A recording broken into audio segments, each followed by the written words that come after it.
So with all our expertise put together, I think we're going to pull it off.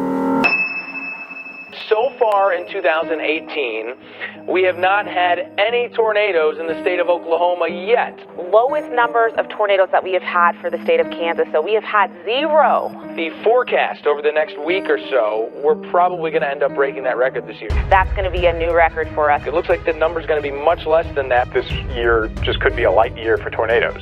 The 2018 storm season started off as one of like the worst ever. It wasn't really looking very good before we went out. There hadn't been very many tornadoes at all. April had been, very, very quiet. And we're looking at this thinking a little bit with concern, I think, for the upcoming storm chase for ourselves. I guess that's a risk with any storm chase, but this year in particular, seeing friends that had already gone out or who were out there already who hadn't seen anything at all is quite disheartening.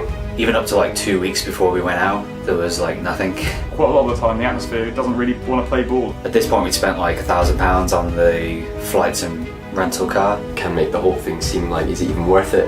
A lot of people questioning, what if you don't see anything?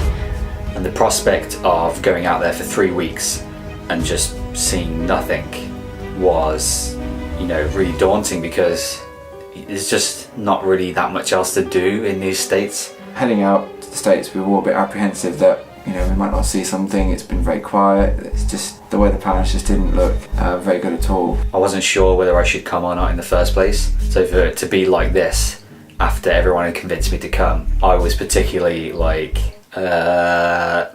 Sometimes the season may start quiet and may finish with a bang, which it did in 2013, for example. Looking back on how things planned out, I guess being nervous and apprehensive was the least of our concerns when it came to what weather actually hit the car.